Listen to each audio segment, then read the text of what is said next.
Close your eyes and imagine this. 60 miles off the Louisiana coast, beneath the restless waters of the Gulf of Mexico, lies a secret that could rewrite American history. A world larger than Texas, where ancient hunters once tracked mammoth herds across endless grasslands. Where rivers flowed through forests that have been silent for 12,000 years. This is not the stuff of legend or myth. This is real. Hidden beneath the waves lies America's own Atlantis, a lost continent that connected our shores to distant lands, teeming with life, culture, and the footsteps of the very first Americans. But how does an entire continent simply disappear? How do we lose a landmass the size of a small country, complete with its rivers, forests, and the people who called it home? Tonight, we'll journey into the depths of time and water, following the clues that modern science has pieced together. From a single arrowhead pulled from a fishing net to cutting-edge sonar that can see through millennia of mud and sediment. This is the story of what we lost, and what we're only now beginning to remember. Let the waves carry you back.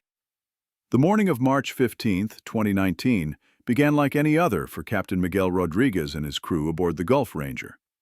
The pre-dawn darkness still clung to the horizon as they motored 60 miles southeast of New Orleans, their diesel engines cutting through the calm waters of the Gulf of Mexico. Rodriguez had been working these waters for 37 years, following the same routes his father had taught him, dropping nets in the same productive zones that had fed his family for generations. But the Gulf, as any fisherman will tell you, is a keeper of secrets. Beneath its deceptively peaceful surface lies a world most of us never see. A realm where ancient mysteries sleep in the mud, waiting for the right moment to surface. As the sun crested the horizon, painting the water in shades of amber and gold, the crew lowered their trawling nets into the depths. 200 feet down, the heavy net scraped along the seafloor, gathering not just the shrimp and red snapper they hoped for, but something far more extraordinary. Something that would challenge everything we thought we knew about the history of North America. When they hauled in their catch 3 hours later, mixed among the silvery fish and tangled seaweed, the crew noticed something unusual. Dark, dense chunks of what looked like peat. Earthy, aromatic material that seemed completely out of place on the ocean floor. Rodriguez had seen plenty of strange things come up in his nets over the decades. Old bottles, pieces of shipwrecks, even the occasional fossil from some long-dead sea creature. But this peat was different.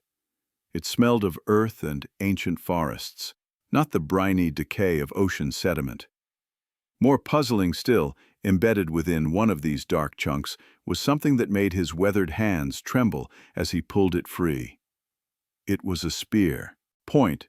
Not just any spear point, but one crafted with such precision and artistry that it seemed to glow in the morning sun. The flint had been knapped with expert skill, its edges still razor-sharp after millennia. The hafting area showed clear signs of careful preparation, where sinew and wood had once bound it to a hunter's shaft. This wasn't some random piece of stone shaped by ocean currents. This was a tool, created by human hands with purpose and intelligence. But here's what stopped Rodriguez cold. According to the GPS, they were fishing in water that was nearly 200 feet deep. How could a land-based hunting tool end up so far from shore, so far beneath the waves? The captain had heard old-timers talk about finding arrowheads and pottery in their nets, but those discoveries had always been close to shore, in shallow water, where you could imagine some ancient warrior might have dropped his weapon while fishing or crossing a river. This was different. This was impossible. When Rodriguez radioed back to shore that evening, his voice carried an excitement that his dispatcher had never heard before. Word of the discovery spread quickly through the tight-knit fishing community, and within days, Dr. Sarah Chen, a marine archaeologist from Louisiana State University, found herself standing on the deck of the Gulf Ranger, holding the impossible spear point in her gloved hands. What she saw made her heart race. The craftsmanship was unmistakably Clovis. The distinctive fluting, the careful pressure flaking, the elegant symmetry that marked the work of North America's earliest known inhabitants. But Clovis points were supposed to be found on land, in places like Blackwater Draw in New Mexico or the Galt site in Texas, not 200 feet beneath the Gulf of Mexico. Chen immediately arranged for radiocarbon dating of the peat surrounding the artifact. The results, when they came back 3 weeks later, were staggering. The organic material was 12,400 years old, placing it squarely in the late Pleistocene epoch, a time when woolly mammoths still roamed North America and massive ice sheets covered much of Canada. But the implications were even more mind-bending. If this spear point was found in peat, material formed by decaying vegetation in wetland environments, then this area of the Gulf hadn't always been underwater. It had once been land, dry land where ancient hunters stalked their prey through marshes and grasslands that were now buried beneath hundreds of feet of ocean. The questions that emerged from that single discovery cascaded like dominoes falling in slow motion. If the seafloor of the Gulf of Mexico had once been dry land, then everything we thought we knew about early human migration in North America needed to be reconsidered. How vast was this drowned landscape? How long had people lived there? And perhaps most haunting of all, what had happened to them when the waters came? Dr. Chen stood at the bow of the Gulf. Ranger, as it headed back to port, the ancient spear point secured in a climate-controlled container below deck. The evening sun cast long shadows across the water, and for a moment she tried to imagine what this place might have looked like 12,000 years ago. Instead of endless blue stretching to the horizon, there would have been rolling hills, meandering rivers, and vast grasslands where ancient hunters followed herds of mammoth and bison. The ocean had swallowed an entire world, and until now it had kept that secret perfectly. But secrets, as any good archaeologist knows, have a way of surfacing when you least expect them. And this particular secret was about to rewrite the story of the Americas. As the lights of New Orleans began to twinkle in the distance, one question echoed in Chen's mind, a question that would drive her research for years to come. If an entire continent could vanish beneath the waves, what other lost worlds might be sleeping in the depths, waiting for the right net to pull them back into the light? The answer to that question would require us to learn a new way of reading the Earth itself. Back in her laboratory at Louisiana State University, Dr. Chen carefully extracted a tiny sample from the ancient peat that had cradled the Clovis point for over 12 millennia. Under the bright lights of the microscope, what she discovered would fundamentally change our understanding of North American prehistory. The mud, it turned out, was far more than just mud. It was a library, a detailed record of life written in microscopic script. Trapped within the dark sediment were thousands upon thousands of pollen grains, each one a tiny time capsule that told the story of the plants that had once flourished in this now drowned landscape. But these weren't the pollen signatures you'd expect to find on an ocean floor. Chen's trained eye immediately recognized the telltale shapes: oak pollen, with its distinctive three-lobed structure; pine pollen, looking like tiny Mickey Mouse heads under magnification; and perhaps most remarkably, grass pollens from vast prairie ecosystems. These were the signatures of terrestrial plants, land plants that could only have grown in soil, under open skies, with their roots drinking from freshwater streams rather than salt water. The implications hit her like a physical blow. The seafloor of the Gulf of Mexico hadn't always been seafloor at all. This peat had formed in wetlands and marshes, in river deltas and coastal plains that had existed when this entire region was above sea level. The ocean had buried an entire ecosystem, preserving it like a pressed flower in the pages of a geological book. But the pollen was just the beginning.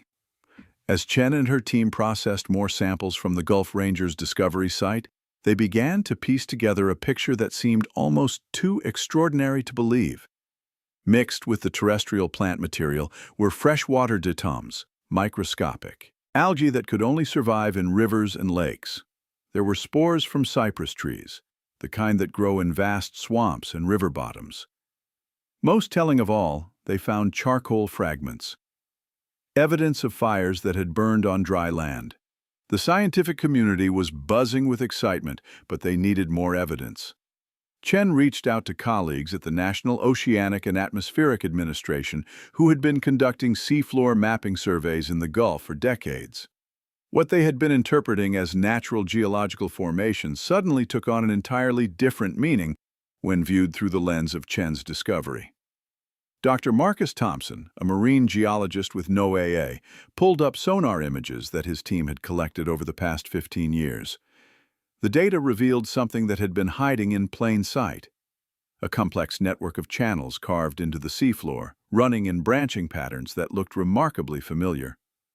These weren't random geological features carved by ocean currents. They were river channels, complete with meanders, oxbow lakes, and tributary systems. We'd been looking at this data for years, Thompson would later admit, but we were seeing it with ocean eyes. Once Chen showed us that spear point, we started seeing it with land eyes, and everything changed. The sonar data revealed an underwater landscape that defied imagination. Stretching across hundreds of square miles of the Gulf floor were the ghostly remains of what had once been a vast river system. The main channel, which Thompson's team dubbed the Paleo-Mississippi, was enormous, dwarfing even the modern Mississippi River. It carved a path through what had once been coastal plains, collecting tributaries from across a landmass that extended far beyond the current shoreline. But the most stunning revelation came when the team began correlating their findings with Ice Age climate data. During the last glacial maximum, roughly 20,000 years ago, massive ice sheets had locked up so much of the world's water that global sea levels were nearly 400 feet lower than they are today. The implications were staggering. If you could drain the Gulf of Mexico by 400 feet, you would expose a landmass larger than the state of Texas. Chen found herself staring at bathymetric charts with new understanding. The gradual slope of the continental shelf, which she had always seen as simply the edge of the continent disappearing into the depths, was actually the topography of a drowned world. Those gentle rises and falls weren't random seafloor features. They were hills and valleys, river terraces and ancient floodplains, all preserved beneath centuries of marine sediment. The scientific evidence was overwhelming, but it required a fundamental shift in perspective. The Gulf of Mexico wasn't just a body of water. It was a tomb, holding the remains of an entire ecosystem that had thrived for thousands of years. As the team compiled their evidence, pollen grains that spoke of ancient forests, river channels carved into bedrock, and that single Clovis point that had started it all, a picture began to emerge that was both beautiful and haunting.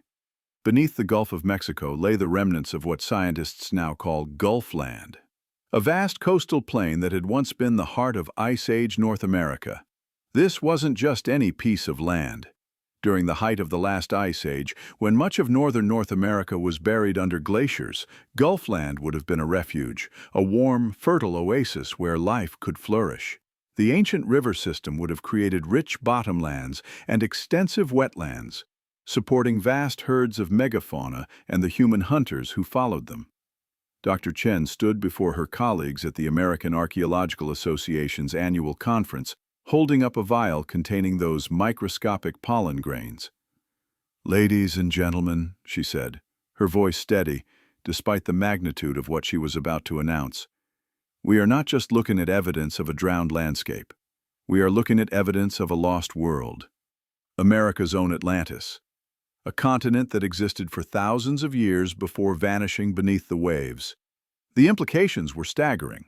If Gulfland had been home to Ice Age Americans, then our entire understanding of early human migration and settlement patterns needed to be rewritten. But to truly comprehend the scope of this lost world, they would need to see it not as scattered data points, but as a living landscape. The question now was, what had this vanished continent actually looked like when it was alive? Using cutting-edge computer modeling and bathymetric data, Dr. Chen's team began the painstaking work of digital resurrection. Pixel by pixel, they rebuilt a world that had been lost for 12,000 years. What emerged on their computer screens was breathtaking. a vast landmass stretching from what is now the Texas coast all the way to the Yucatan Peninsula of Mexico, creating a continuous bridge of land that connected North America to the edges of Central America. This wasn't just a narrow strip of exposed seafloor. Gulfland, as they had come to call it, was a continent in its own right, roughly the size of modern-day Texas, with diverse topography that would have supported an incredible variety of life. The computer models revealed rolling hills in what had once been the deeper parts of the Gulf, vast river deltas where multiple waterways converged, and extensive coastal plains that stretched for hundreds of miles. At the heart of this lost world flowed a river system that dwarfed anything in the modern Americas. The Pleo Mississippi and its tributaries carved through the landscape like arteries carrying life across the continent. These weren't just larger versions of today's rivers, they were geological superstars, carrying the meltwater from retreating glaciers and creating some of the most fertile bottomlands the world has ever seen.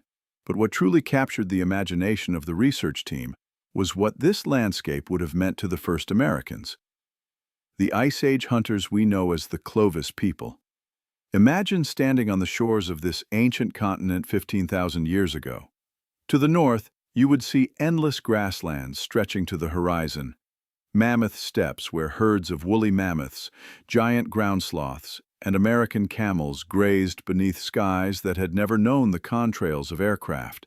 These weren't the sparse, cold steppes of Siberia, but rich, temperate grasslands fed by the massive river systems and warmed by the Gulf's moderating climate. The forests of Gulfland would have been magnificent beyond modern comparison. Vast groves of oak, hickory, and pine stretched across the higher elevations, while cypress swamps and bottomland hardwood forests flourished along the riverbanks. In these woodlands lived creatures that would seem mythical to us today. American lions the size of small cars, short-faced bears that stood 12 feet tall on their hind legs, and saber-toothed cats whose canine teeth could pierce the thickest mammoth hide. But perhaps the most remarkable inhabitants of this lost world were the humans who had made the epic journey from Asia across the Bering Land Bridge. These were the Clovis people, master hunters whose distinctive spear points have been found from Alaska to Chile. Archaeological evidence suggests they arrived in North America around 13,500 years ago, following herds of megafauna down ice-free corridors as the glaciers began their retreat. For these early Americans, Gulfland wasn't just another landscape to cross. It was the promised land, a hunter's paradise that offered everything a nomadic people could desire. Dr. Elena Morales, a specialist in Clovis culture at the University of Texas, joined Chen's team to help interpret what life might have been like for these ancient peoples. Gulfland would have been absolutely crucial to early human settlement of the Americas, she explained, pointing to migration route models on her computer screen. Think of it as North America's first superhighway, a warm, fertile corridor that allowed people to move rapidly south from the ice-bound north. The evidence for this migration highway was compelling.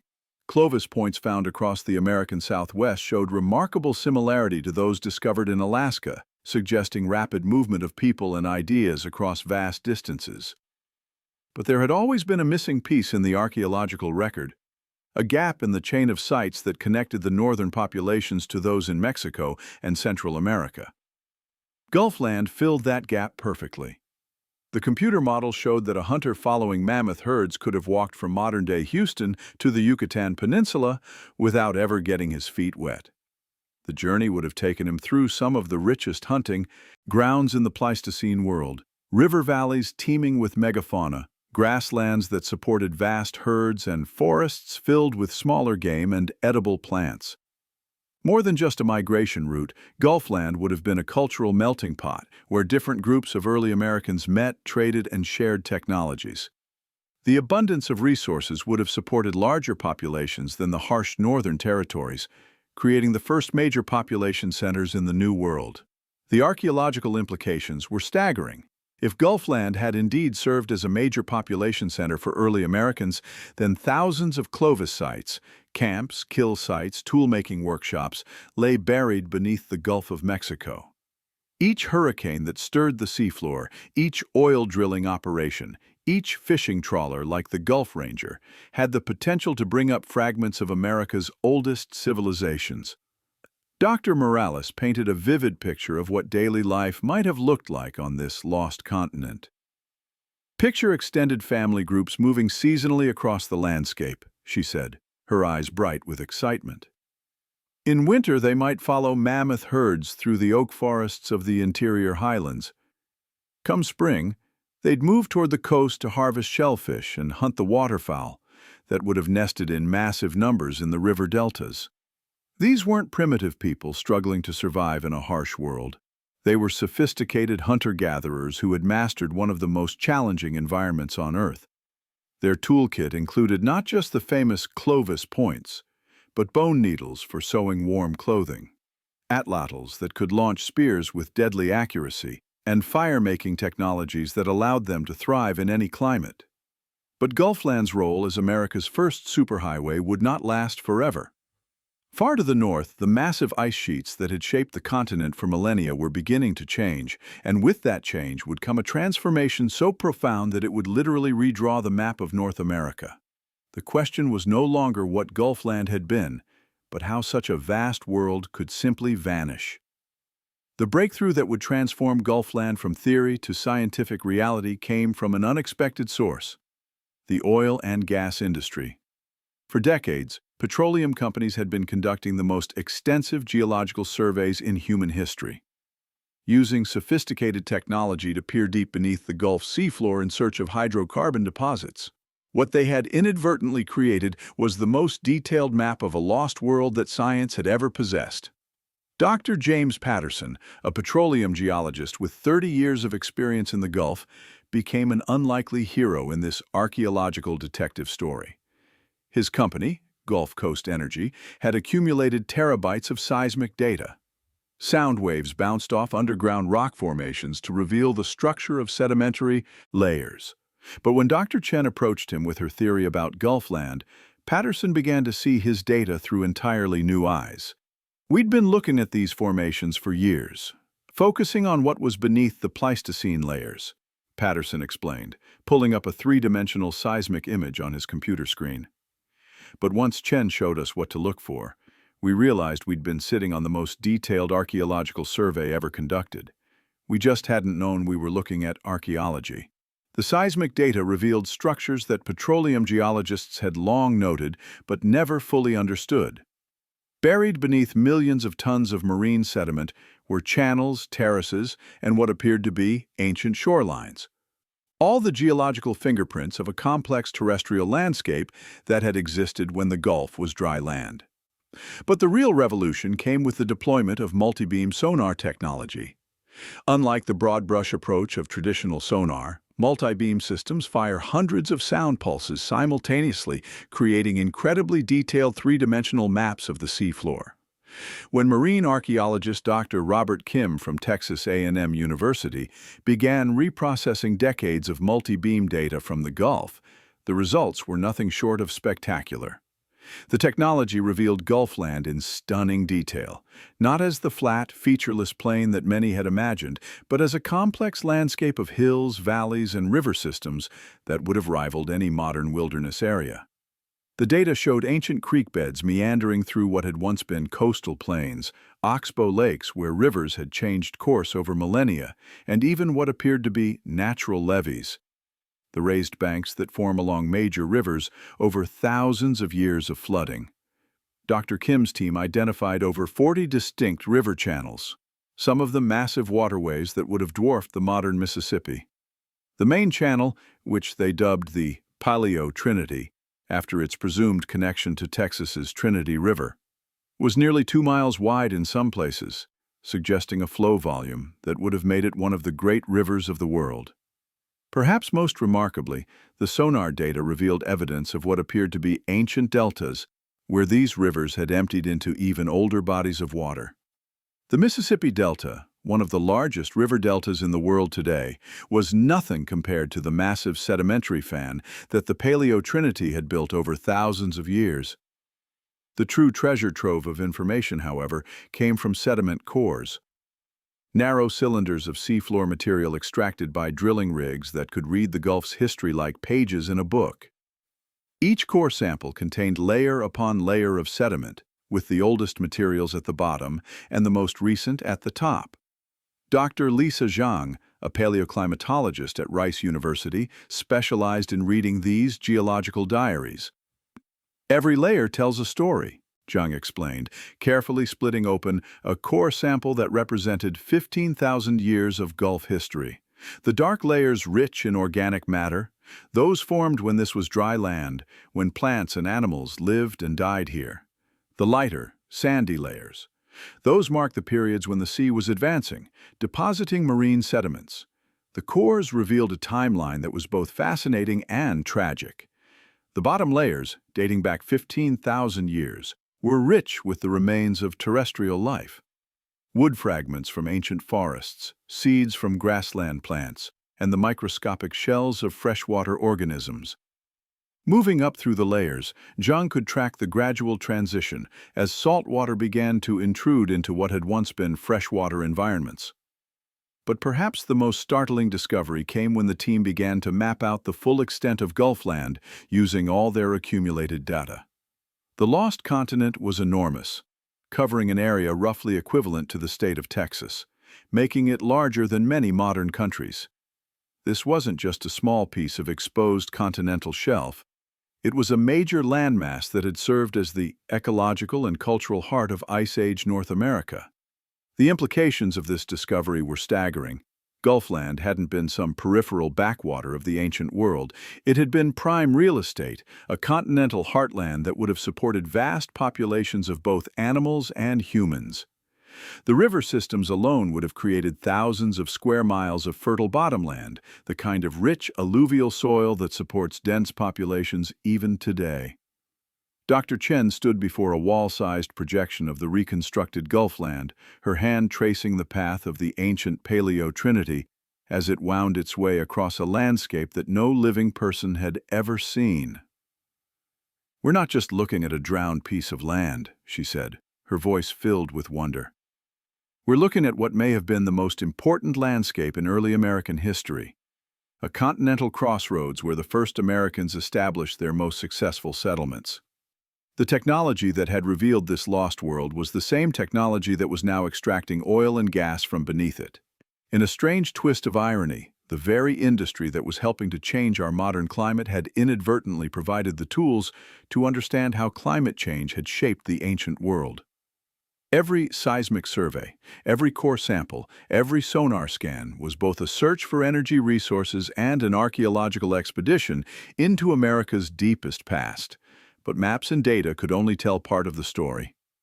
To truly understand what had been lost beneath the Gulf, the team needed to piece together the human story, to understand who had lived on this lost continent and what their lives had been like. The question that haunted them all was simple: who were the people of Gulfland? The breakthrough that would bring the people of Gulfland back to life came from an emerging field that sounded like science fiction: environmental DNA analysis. Dr. Maria Santos, a molecular archaeologist at the University of Miami, had pioneered techniques for extracting genetic material from ancient sediments, microscopic fragments of DNA that could survive in the right conditions for thousands of years. When Santos began analyzing sediment samples from the Gulf's Pleistocene layers, she found something extraordinary. Mixed in with the plant and animal DNA were trace amounts of human genetic material: skin cells, hair follicles, and other organic matter shed by people who had lived and died on Gulfland over 12,000 years ago. The DNA signatures were faint, degraded by millennia of saltwater exposure, but they were unmistakably human. More remarkably still, the genetic markers matched those found in Clovis era remains discovered across North America. These weren't random ancient peoples. They were part of the Great Migration that had brought the first Americans across the Bering Land Bridge and down through the ice-free corridors of the continent. Gulfland had been home to the direct ancestors of modern Native Americans, but DNA could only tell part of their story. To understand how these people had lived, Santos's team needed to piece together evidence from multiple sources. Fortunately, the Gulf's sediments had preserved more than just genetic material. Buried in the ancient peat layers were fragments of tools, traces of campfires, and microscopic evidence of the plants and animals that had sustained these early Americans. The picture that emerged from this microscopic evidence was breathtaking. The people of Gulfland hadn't been struggling survivors eking out a harsh existence on the edge of the world. They had been living in what could only be described as a Pleistocene paradise, a land so rich in resources that it would have supported populations larger than anywhere else in Ice Age North America. Chemical analysis of ancient hearth remains revealed the diversity of their diet. These early Americans had feasted on mammoth and mastodon, giant bison that stood 6 feet tall at the shoulder, and American horses that wouldn't be seen on the continent again until the Spanish arrival. But they weren't just big game hunters. Isotope analysis showed they had also harvested freshwater mussels from the great rivers, caught fish from the abundant streams, and gathered nuts, berries, and roots from the rich bottomland forests. Dr. Michael Crow Feather, a Native American archaeologist from the Smithsonian Institution, joined the research team to help interpret these findings. "What you're describing," he said, examining microscopic tool fragments under high magnification, "sounds like the stories my grandmother told about the time before time, when the world was young and the earth provided everything our people needed. The tool technology preserved in the sediments was remarkably sophisticated. Microscopic analysis revealed evidence of composite hunting weapons, spears tipped with the famous Clovis points, but also equipped with bone foreshafts and detachable heads that would remain in wounded prey animals. These weren't crude implements, but precision instruments crafted by master artisans who understood the physics of projectile motion and the anatomy of their quarry. Perhaps most remarkably, the sediment analysis revealed evidence of artistic expression that challenged everything archaeologists thought they knew about early American culture.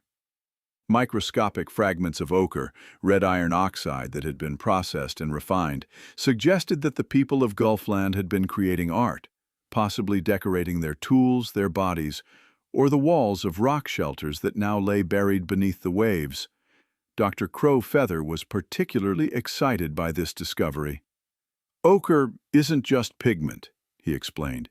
"In many native traditions, red ochre is sacred. It represents life, blood, the connection between the physical and spiritual worlds. Finding evidence of ochre use tells us these weren't just hunters and gatherers. They were people with complex spiritual beliefs, with ceremonies and traditions that connected them to the land. The daily life of these ancient Americans would have followed rhythms as old as humanity itself. In spring, families would have gathered along the great rivers to harvest the massive runs of anadromous fish, ancient salmon and sturgeon that would have filled the waterways. Summer would have brought the great hunts, as extended family groups coordinated to take down mammoths and other megafauna. Fall meant gathering the abundant nuts and berries from the deciduous forests, while winter was a time for crafting tools, telling stories, and preparing for the next year's cycle.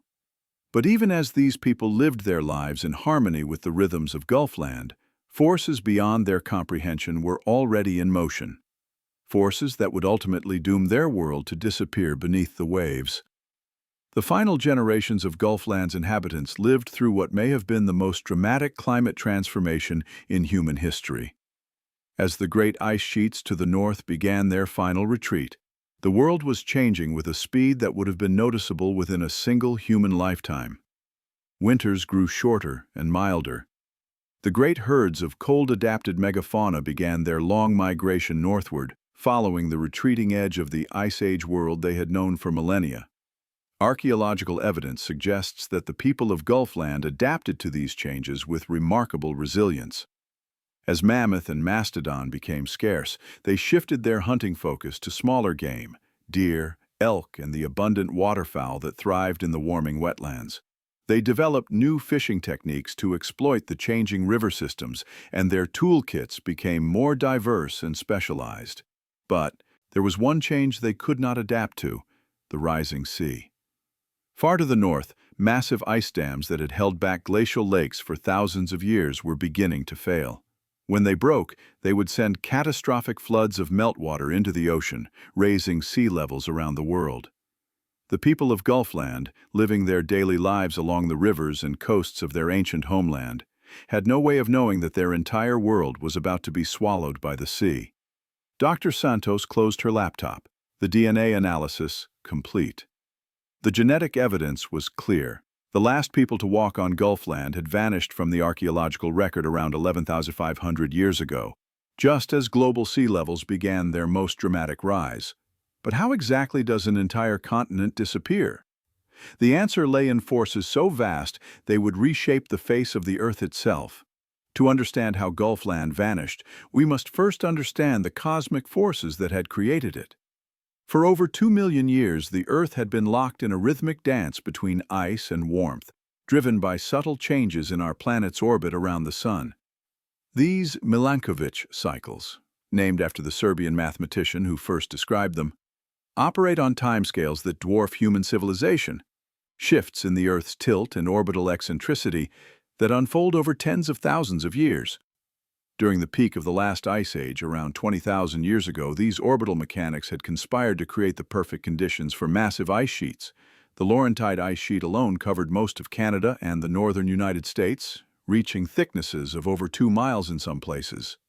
This frozen colossus contained so much of the world's water that global sea levels dropped by nearly 400 feet, exposing vast areas of what we now know as the continental shelf. But orbital mechanics is a patient force, and by 15,000 years ago, the cosmic pendulum was swinging back toward warmth. Summer sunshine in the northern hemisphere was growing stronger, and the great ice sheets began their long retreat.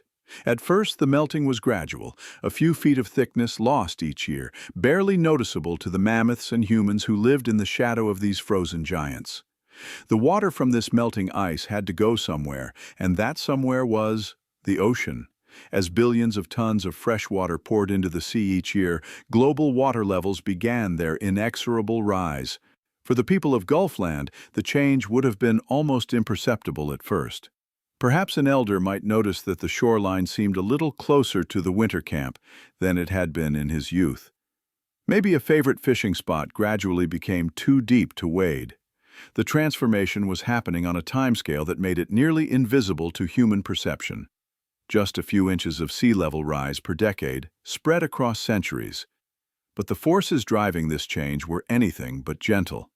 Climate scientists studying ice cores from Greenland and Antarctica have identified periods of catastrophic ice sheet collapse, when massive portions of the Laurentide ice sheet broke away and melted in geological instants.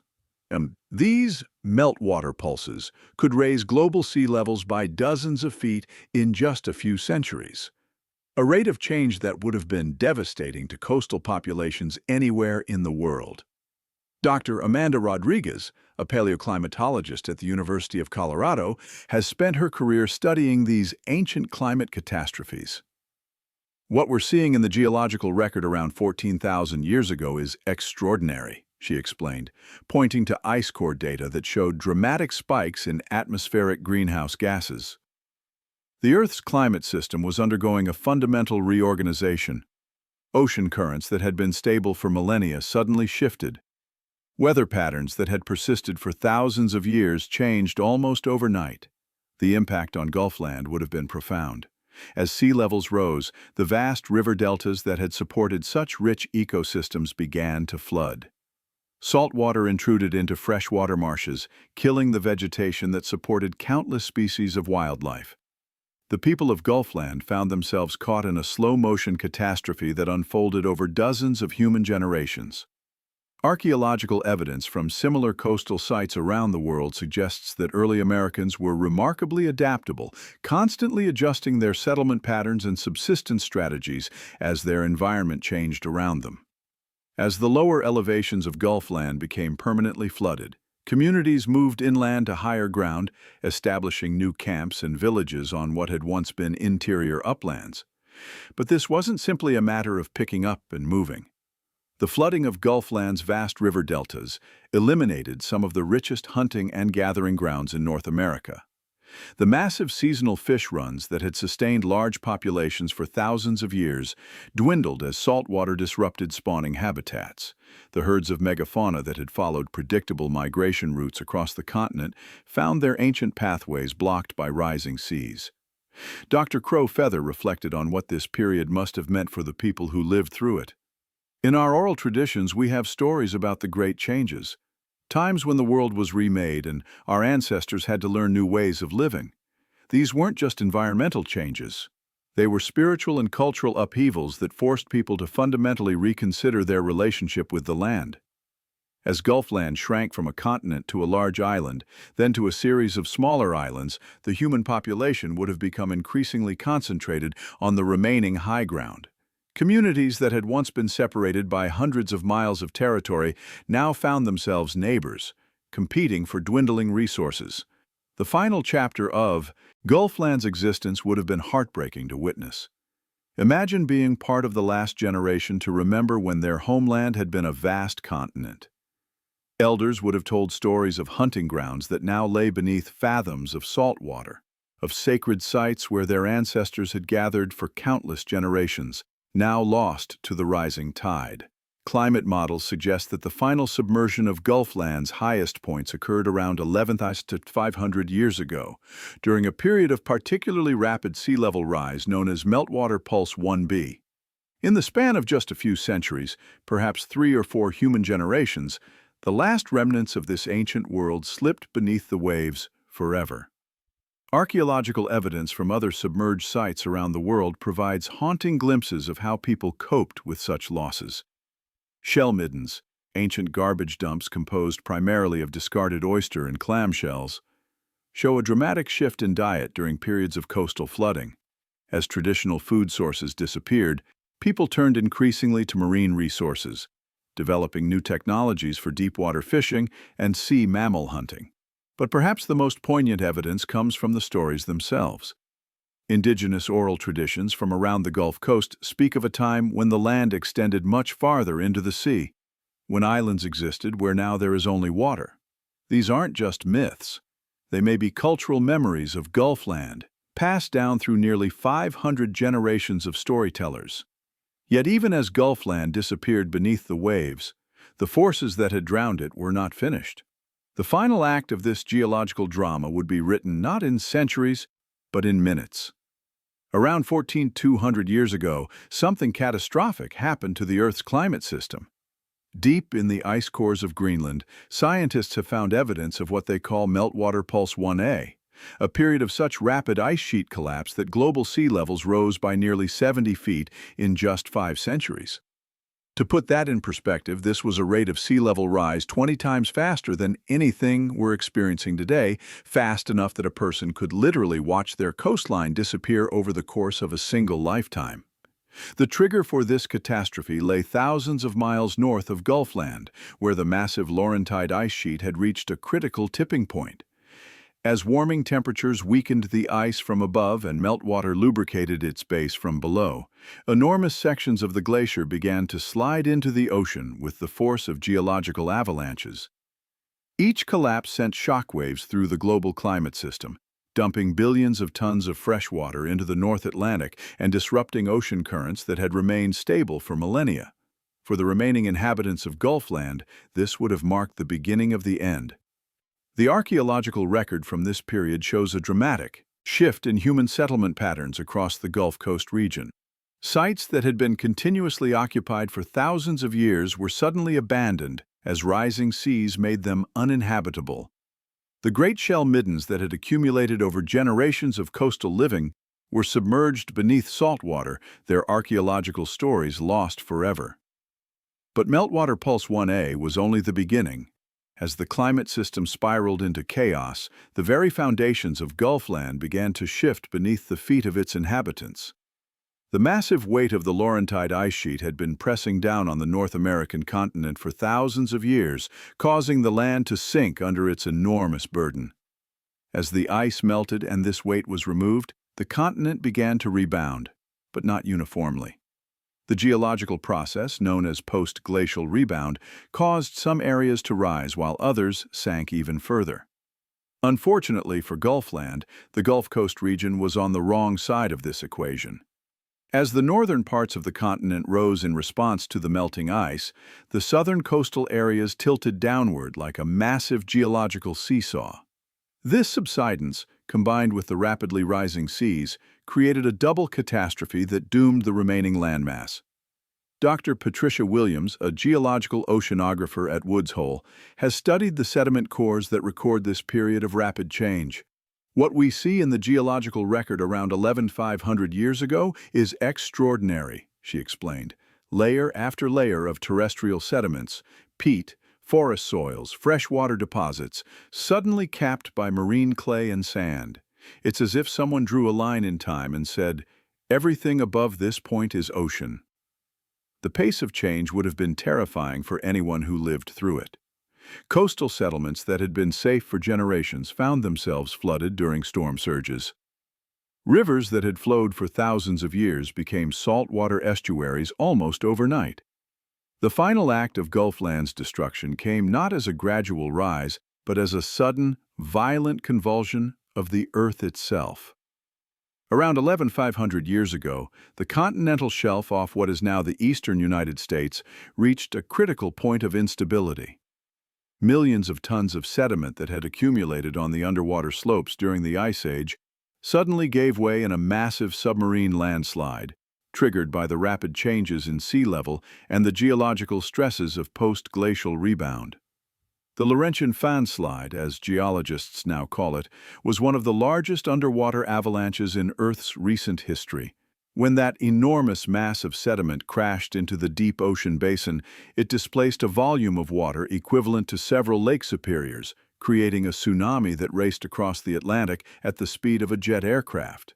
For the last inhabitants of Gulfland's remaining islands, there would have been little warning. Perhaps the sea withdrew unusually far that morning, exposing parts of the seafloor that hadn't been seen in generations. Maybe the birds fell silent, or the animals behaved strangely. But when the wave arrived, a wall of water perhaps 50 feet high moving at hundreds of miles per hour, it would have swept away everything in its path. Archaeological evidence for this catastrophe exists in the form of tsunami deposits, layers of marine sand and shells found far inland from any normal high tide line, dating to precisely this period. These deposits have been found as far inland as modern-day Mississippi and Alabama, suggesting that the wave penetrated deep into the North American continent. In the aftermath of the Great Tsunami, Gulfland was gone forever. What had once been a continent larger than Texas was now nothing more than scattered debris on the ocean floor and traumatic memories carried by the few survivors who had managed to escape to higher ground. The archaeological record shows a complete break in cultural continuity along the Gulf Coast during this period. Ancient tool traditions that had persisted for thousands of years suddenly disappeared, replaced by entirely new technologies adapted to a maritime environment. The loss of Gulfland had profound consequences that rippled across North America for millennia. The continent, which had once been connected to Central America by this vast land bridge, was now isolated by hundreds of miles of open ocean. Cultural exchanges that had flowed freely between North and South were suddenly cut off. Genetic studies of modern Native American populations show clear evidence of this separation. Distinct lineages that had once been part of a continuous population were now forever divided by the Gulf of Mexico. Perhaps most tragically, an entire chapter of human history was lost beneath the waves. Thousands of archaeological sites, camps, villages, ceremonial centers, and burial grounds now lay scattered across the Gulf floor, their stories silenced by saltwater and sediment. The people who had called Gulfland home for thousands of years became refugees in their own continent, forced to rebuild their lives and cultures from whatever fragments they could carry with them to higher ground. But even in destruction, there was memory. And sometimes memory finds a way to survive in the most unexpected places.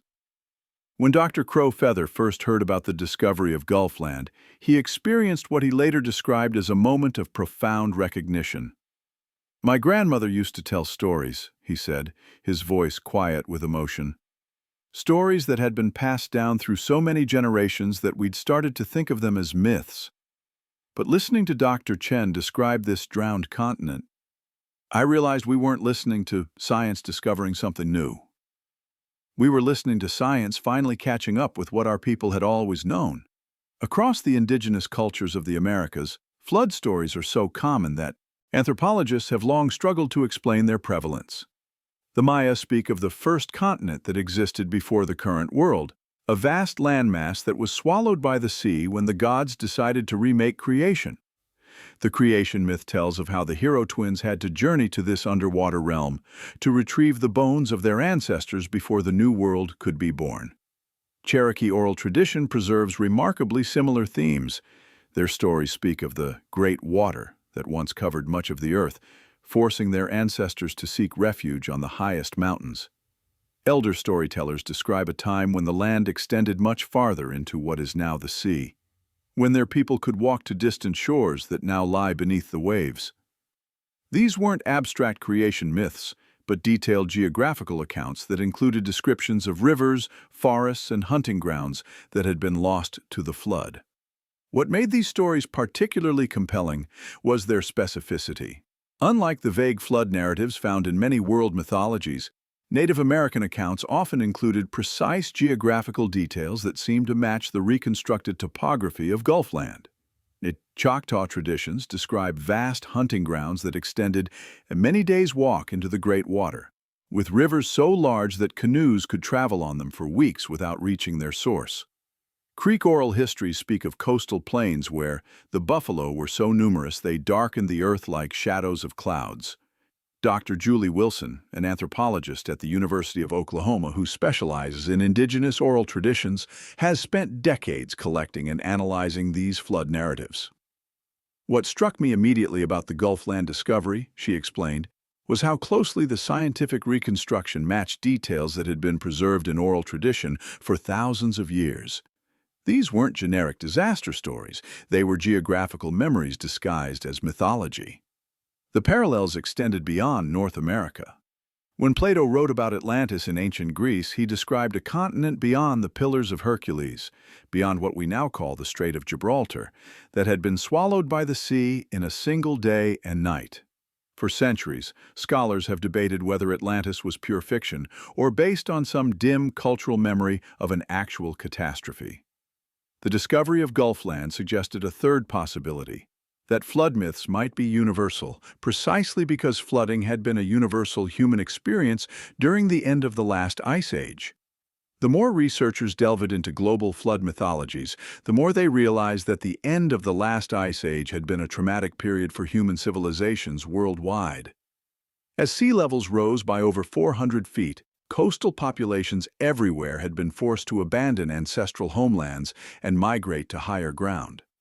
These migrations weren't just geographical relocations, they were cultural catastrophes that required entire societies to reinvent themselves. What made the American flood stories particularly poignant was their tone of loss and longing.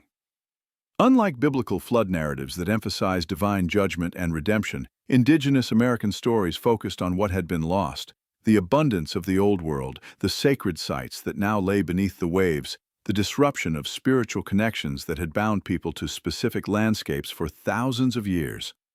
Dr. Crow Feather reflected on the deeper meaning of these oral traditions. When our elders spoke of the drowned lands, they weren't just remembering geography, he explained. They were remembering a way of being in the world that had been lost forever. The flood didn't just take away land, it took away the spiritual relationships that defined who we were as peoples. Modern psychology has identified a phenomenon called cultural memory. The way traumatic events can be encoded in collective consciousness and passed down through generations even when the original circumstances are long forgotten. The prevalence of flood anxiety in human cultures worldwide might not be coincidence, but rather a deep psychological scar left by the rapid environmental changes that marked the end of the Pleistocene epoch. The evidence for this cultural memory was remarkably consistent across diverse indigenous groups. Seminole traditions from Florida speak of ancestors who fled rising waters, carrying sacred fires to higher ground. Karankawa stories from the Texas coast describe a time when their people could walk to islands that are now dozens of miles offshore. Even groups that had no historical contact with each other shared strikingly similar details about the Great Flooding. The way the water came slowly at first, then all at once, the loss of sacred places, the difficult adaptation to new landscapes. Perhaps most remarkably, these oral traditions often included what appeared to be accurate details about Ice Age fauna that had been extinct for thousands of years. Cherokee stories describe hunting great tusked beasts in the drowned lands, creatures that match paleontological descriptions of American mastodons. Creek narratives mention giant bears and long-toothed cats that lived in the time before the flood, animals that correspond precisely to the short-faced bears and saber-toothed cats that inhabited Pleistocene North America. Dr. Wilson concluded her research with a profound observation. What we're seeing in these oral traditions isn't mythology in the sense of made-up stories. We're seeing history preserved in the only way it could be preserved by cultures without written language, through the living memory of storytellers who understood that some truths are too important to be forgotten. The flood stories weren't just ancient history. They were warnings, passed down through nearly 500 generations, about the power of rising waters to reshape the world. But if the past could speak to the present through story, perhaps it could also speak through science. And what it had to say might be more urgent than anyone had imagined. In 2023, something extraordinary happened at the Smithsonian Institution's National Museum of Natural History. Dr. Chen stood in a darkened room wearing a virtual reality headset, but she wasn't exploring some fantasy world created by game developers. She was walking across Gulfland as it had existed 12,000 years ago, brought back to life through the most sophisticated archaeological reconstruction ever attempted. The virtual Gulfland was breathtakingly realistic. Ancient rivers flowed through vast grasslands where digital mammoths grazed beneath a Pleistocene sky. The team had used artificial intelligence to process thousands of data points: sediment cores, sonar mapping, climate models, and paleontological evidence, creating a world that was scientifically accurate down to the smallest detail. As Chen walked along the banks of the Paleo-Trinity River, she could hear the calls of extinct birds, see the ripples where ancient fish jumped, and feel the weight of stepping into a world that no human had experienced for nearly 12 millennia. The technology that made this resurrection possible represented a convergence of multiple scientific disciplines that would have seemed like magic just a generation earlier.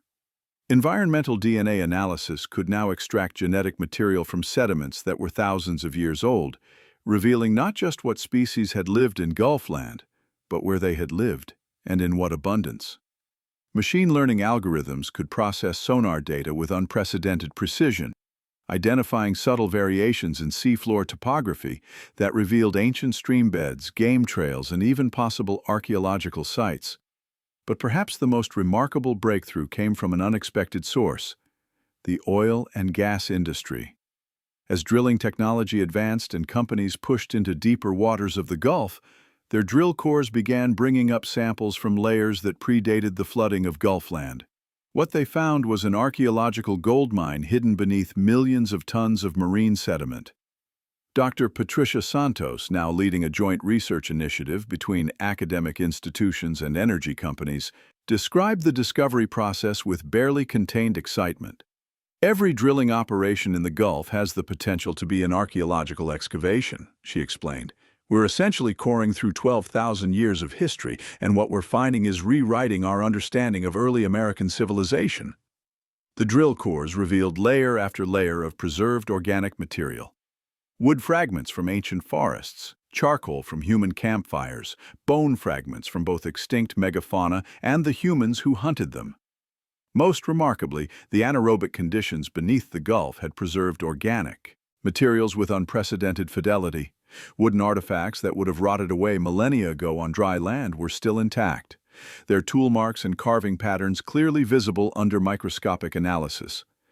In one particularly significant core sample from a site 80 miles south of Louisiana, researchers found what appeared to be the remains of a structured hearth, carefully arranged stone surrounding a central fire pit, with evidence of repeated use over many years. The radiocarbon dates from the charcoal were staggering, 15 to 800 years old, pushing back the timeline of human presence in the Americas by thousands of years. The implications were staggering. If humans had been living on Gulfland nearly 16,000 years ago, it meant that the peopling of the Americas had begun much earlier than previously thought, and that this drowned continent had been one of the primary corridors for human migration into the New World. The discovery sparked a revolution in American archaeology, forcing researchers to reconsider everything they thought they knew about the first Americans. Advanced isotope analysis of the bone fragments revealed details about ancient diets that painted a picture of sophisticated hunter-gatherer societies. These weren't nomadic bands struggling to survive on the edge of the Ice Age world. They were established communities with complex seasonal patterns, detailed knowledge of their environment, and technologies adapted to one of the richest ecosystems in Pleistocene North America. The virtual reality reconstructions became increasingly sophisticated as more data became available. Using artificial intelligence trained on modern ecosystem dynamics, researchers could now simulate not just the landscape of Gulfland, but its living systems. The migration patterns of extinct animals, the seasonal flooding cycles of ancient rivers, even the probable locations of human settlements based on optimal resource availability. Museums around the country began installing VR exhibits that allowed visitors to experience Gulfland firsthand. Children could walk alongside mammoths.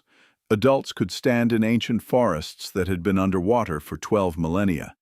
And researchers could test hypotheses about human behavior by observing how virtual reconstructions of ancient environments might have influenced settlement patterns and survival strategies. The most exciting discoveries, however, were still emerging from the seafloor itself. In 2024, an autonomous underwater vehicle equipped with ground-penetrating sonar identified what appeared to be artificial structures buried beneath the Gulf's sediment layers. The sonar signatures showed geometric patterns that were difficult to explain through natural geological processes, circular arrangements of stones, linear features that looked suspiciously like ancient pathways, and raised areas that might have been the foundations of wooden structures. Dr. Chen's team was preparing for the first archaeological excavation of a submerged Gulfland site using remotely operated vehicles and specialized drilling equipment designed to preserve fragile organic materials in their original context. The technical challenges were immense, working in 200 feet of water while trying to maintain the precise control needed for archaeological excavation. But the potential rewards were revolutionary. We're not just studying the past anymore, Chen reflected as she watched live video feeds from the underwater excavation site. We're literally raising the dead, bringing back to life a world that vanished so completely that until a few years ago, we didn't even know it had existed. The resurrection of Gulfland through science had transformed our understanding of American prehistory, but it had also raised uncomfortable questions about the present. If rising seas could swallow an entire continent once, what did that mean for our own coastal cities in an era of accelerating climate change? The answer to that question was becoming more urgent with each passing day as the same forces that had drowned Gulfland began to stir once again. Standing on the observation deck of a research vessel in the Gulf of Mexico, Dr. Chen found herself looking toward the distant lights of New Orleans with a mixture of scientific fascination and deep unease.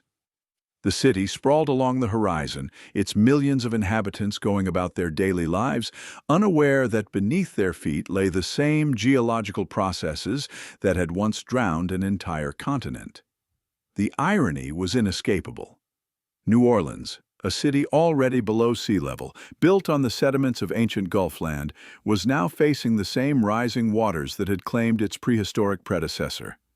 The parallels between past and present were becoming impossible to ignore. Climate scientists studying current sea level rise had begun using Gulfland as a case study in rapid coastal change, and what they found was deeply troubling. The same mechanisms that had driven Meltwater Pulse 1A, the catastrophic collapse of polar ice sheets, were stirring once again. Satellite data from Greenland and Antarctica showed ice loss rates that exceeded even the most pessimistic projections from just a decade earlier. Dr. Amanda Rodriguez, the paleoclimatologist who had studied ancient climate catastrophes, now found herself tracking modern ones. "What we're seeing today is eerily similar to what happened 14,000 years ago," she explained, pointing to graphs that showed current rates of ice loss. "The difference is that this time, instead of hunter-gatherer camps scattered across a sparsely populated continent, we have megacities with millions of people living directly in the path of rising seas. The cities most at risk read like a roll call of American economic and cultural centers. Miami, where luxury condominiums were already flooding during high tides, sat on porous limestone that allowed seawater to bubble up through storm drains even on sunny days. Houston, the energy capital of America, was slowly sinking under the weight of groundwater extraction while simultaneously facing increasingly powerful hurricanes fueled by warming Gulf waters. Norfolk, home to the world's largest naval base, was flooding so regularly that the military had begun relocating critical operations to higher ground. But it was New Orleans that provided the most haunting parallel to ancient Gulfland. The city had been built in a natural bowl between the Mississippi River and Lake Pontchartrain, protected by an elaborate system of levees and pumps that constantly fought against the water, trying to reclaim the land. Since Hurricane Katrina in 2005, engineers had spent billions of dollars upgrading the city's flood defenses, but even they acknowledged that these measures were only buying time. Dr. Robert Twilley, a coastal scientist at Louisiana State University, had spent his career studying the Mississippi Delta's fight against the rising sea. "What people don't realize," he explained, "is that we're not just dealing with sea level rise. We're dealing with land subsidence, river diversions, and the loss of coastal wetlands that once provided natural storm protection. It's a perfect storm of factors that mirrors exactly what happened to Gulfland, just compressed into a much shorter time frame." The lessons from Gulfland's demise offered both hope and sobering realism about humanity's capacity to adapt to dramatic environmental change. The archaeological evidence showed that the people who had lived through the Great Drowning hadn't simply vanished. They had survived by being flexible, mobile, and willing to abandon places that could no longer sustain them. They had developed new technologies, formed new social networks, and rebuilt their cultures on higher ground. But the scale of potential displacement in the modern world was staggering. Current projections suggested that sea level rise of 2 to 7 feet by 2100 could displace hundreds of millions of people worldwide. Unlike the small mobile populations of the Pleistocene, modern coastal cities represented investments of trillions of dollars and cultural heritage that couldn't simply be packed up and moved to higher ground. Dr. Crow Feather reflected on what the ancient stories might teach modern Americans facing similar challenges. "Our ancestors survived the Great Flooding because they understood that the land was not something you could own or control," he said. "They knew that sometimes you have to let go of one place to find life in another. The question is whether modern society can learn that same flexibility before it's too late." Some cities were already beginning to experiment with managed retreat, the planned relocation of communities away from rising waters. In Louisiana, entire coastal communities were being relocated inland as their land literally disappeared beneath the waves. The process was traumatic, expensive, and culturally devastating, but it was also a recognition of reality. As Dr. Chen concluded her research on Gulfland, she found herself returning again and again to a quote from Mark Twain. "History doesn't repeat itself, but it often rhymes." The drowning of Gulfland and the current crisis facing coastal America weren't identical events, but they shared the same underlying rhythm, the slow buildup of environmental pressure, the tipping point where gradual change became catastrophic transformation, and the ultimate test of human adaptability in the face of forces beyond our control. The story of America's lost Atlantis had begun with a single Clovis point pulled from a fishing net, but it had evolved into something much larger. A mirror held up to our own moment in geological time. The people of Gulfland had lived through the end of an ice age, watching their world transform beyond recognition. We were living through the beginning of a new climate era, watching ours do the same. But perhaps the most important lesson from Gulfland wasn't about the power of rising seas or the inevitability of change. It was about the power of memory. The way stories, whether preserved in oral tradition or encoded in sediment cores, could reach across thousands of years to teach the living. The sea had taken Gulfland, but it hadn't taken the knowledge of what had been lost and what could be learned. As the research vessel turned back toward shore, its lights reflecting off the dark waters of the Gulf, Dr. Chen realized that Gulfland's greatest gift to the modern world wasn't what it told us about the past, but what it helped us understand about the choices we faced in the years ahead. The waves that had once drowned a continent were rising again, but this time, we were listening. As our journey through time comes to an end, let yourself settle into the gentle rhythm of the waves. Tonight, as you close your eyes, remember that you are connected to something far greater than the moment you inhabit. Beneath the waters of the Gulf of Mexico, ancient rivers still flow in memory. The footprints of the first Americans rest in eternal silence, preserved in mud that remembers everything the surface world has forgotten. The people of Gulfland sleep now in the deepest peace imaginable, not lost, but transformed. Their voices echo in the wind that moves across the water. Their stories live on in the oral traditions passed down through 500 generations of storytellers who understood that some truths are too important to forget. And somewhere, in the quiet spaces between the waves, their wisdom waits for us. They survived the greatest environmental catastrophe in human memory by understanding a simple truth, that home is not a place you can hold on to, but a feeling you carry with you, wherever the tides of change might lead. As you drift towards sleep, let yourself float on those same eternal waters. Feel the gentle current that connects all time, all memory, all dreams. The sea that once covered Gulfland still holds its secrets, but it also holds its peace, a deep, abiding rest that has lasted 12,000 years and will last 12,000 more. Sleep now, knowing that like the ancient rivers beneath the Gulf, your dreams, too, are part of an endless, flowing story that time itself cannot wash away. Good night.